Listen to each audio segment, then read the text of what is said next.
Hello, I'm Dr. Shabana Begum from the Department of Anatomy, and today's topic of discussion is Introduction to the Cranial Bones. Now the skull, it forms the cranial end of the axial skeleton.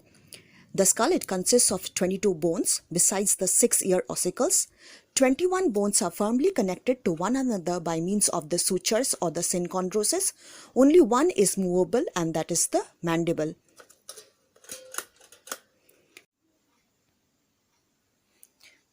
Let us now classify the skull. The skull consists of two parts, that is the neurocranium, the other is the splanocranium. The neurocranium consists of 8 bones and the splanocranium consists of 14 bones. The neurocranium includes those bones which enclose the cranial cavity, which lodges the brain and the covering meninges. The neurocranium can further be classified as paired and unpaired bones. The paired bones are the parietal and the temporal bones, and the unpaired bones are from before backwards. We have the frontal, the ethmoid, the sphenoid, and the occipital bone. The bones of the splanocranium are 14 in number and again can be classified as paired and unpaired. Among the paired bones, we have the nasal, lacrimal, maxilla, zygomatic, palatine, and the inferior nasal concha.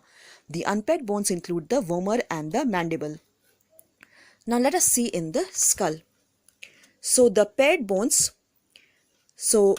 starting with the parietal bones, parietal bones, it is forming the roof and the side of the skull. So these two are the paired parietal bones.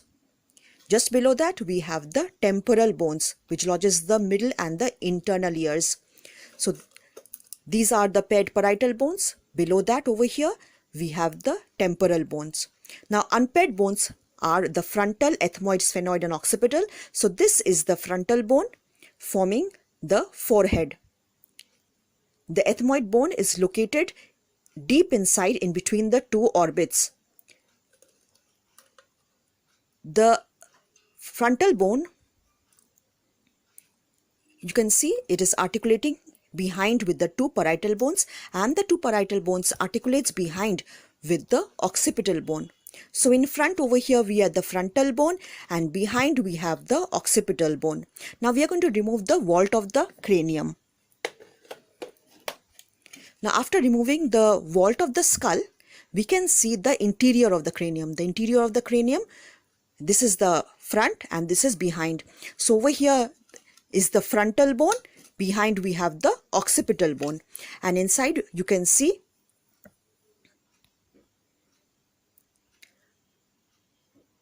this portion over here forming the roof of the orbit are the orbital plates of the frontal bone.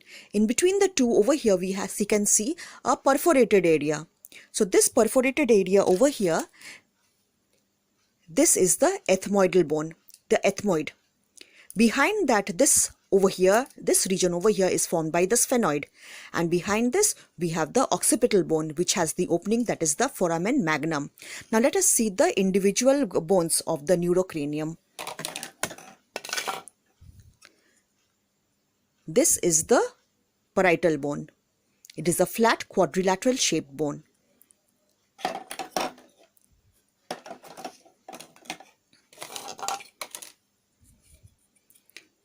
This over here is the temporal bone.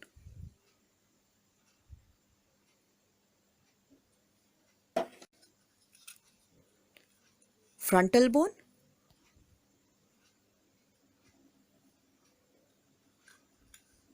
Forming the forehead.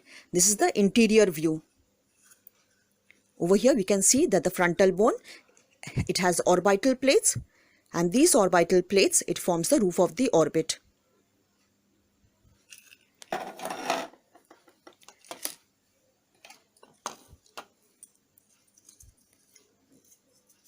This butterfly shaped bone, this is the sphenoid.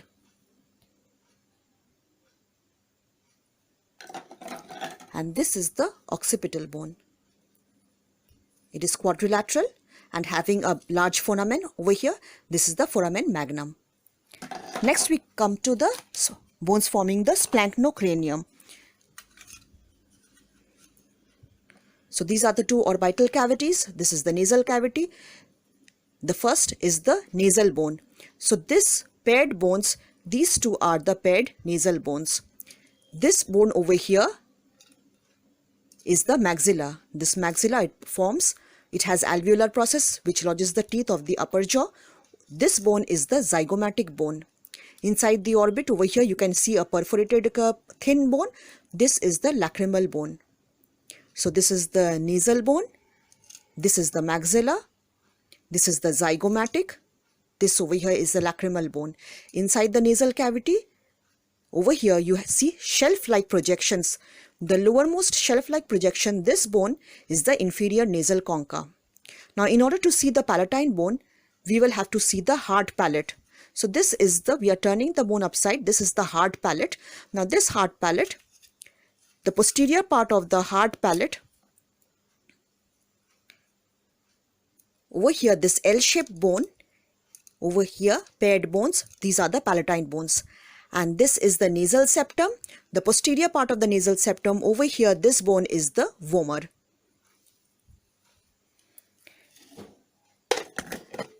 And we have already seen this is the mandible. So these are the bones, individual bones of the skull. The neurocranium and splanocranium are inversely proportional to each other. In four-legged animals, like in case of dogs, we see that the neurocranium is small and the splanocranium is large and projectile. As a result, animals are not able to maintain the upward lift of the head. In case of humans, with gradual evolution, the neurocranium became larger in size in order to accommodate the larger growing size of the brain, and the splanocranium gradually reduced, resulting in the flat facial profile. The cranial cavity, it forms a rigid box which contains brain, blood and the cerebrospinal fluid or the CSF. Now the Monro-Kelly doctrine states that since the cranial volume is constant, enlargement of any one component must be associated with the depletion of the remaining two components, thus maintaining the optimal intracranial pressure. Now the valveless emissary veins which pass through the cranial foramen, they communicate the intracranial veins with the extracranial veins and thus perform the function of adjusting the intracranial pressure. According to capacity of the skull may be classified as microcephalic, mesocephalic or megacephalic. Microcephalic if its volume is less than 1350 cc, mesocephalic if it is between 1350 to 1450 cc, and megacephalic if its volume is more than 1450 cc. Now the bones forming the vault of the skull, they are mostly flat bones and they are ossified in membrane, and these flat bones, it consists of an outer table, inner table, and in between there is a vascular tissue which is known as the diplo. And this inner table is very brittle compared to the outer table. It can easily break and it can cause injury to the underlying brain. Sometimes there might not be any fracture at the site of impact, but the bone may be fractured opposite to the site of impact, and this is known as the contrecoup fracture. That word contrecoup is a French word, means counter blow. The periosteum, which covers the outer surface and inner surface of the skull, are known as the pericranium and the endocranium respectively. The pericranium and the endocranium of the individual bones, they are connected together by means of the sutural membrane or the ligaments. Ossification in the sutural membrane goes on till the age of 30 to 40 years, and later it will be replaced by bone, resulting in synostosis. Three sutures are encountered in the cranial vault. These are the sagittal suture, the coronal suture and the lambdoid suture. This here is the frontal bone. Behind we have the occipital bone. Above we have the two parietal bones. The two parietal bones, they are connected by means of the sagittal suture. The frontal bone articulates behind with the two parietal bones. This is the coronal suture, and the two parietal bones, they articulate behind with the occipital bone. This is the lambdoid suture. The meeting point of the coronal suture with the sagittal suture, this is the bregma, and the meeting point of the sagittal suture with the lambdoid suture, this area is the lambda. Premature closure of these sutures gives rise to a condition which is known as the craniostenosis. So if there is premature closure of this sagittal suture, it will result in anteroposterior elongation of the skull. It is known as the scaphocephaly. And if there is premature closure of the coronal suture, and this is the lambdoid suture, then it will result in a sharp pointed head, and it is known as acrocephaly. Most of the bones of the facial skeleton, they are irregular bones and they are ossified partly in membrane and partly in cartilage. Now the bones which surround the nasal cavity, like the maxilla, we have the frontal bone, inside we have the ethmoid, the sphenoid. These bones are air containing bones, that is the diplo or the vascular tissue in between the inner and outer table. It is replaced by air containing cavities, and this it makes these bones are known as pneumatic bones. It helps to alter the temperature and humidity of the inspired air and also helps to make the cranial bones light. Now, anatomical position of the skull, we have the orbits, they should be facing anteriorly, and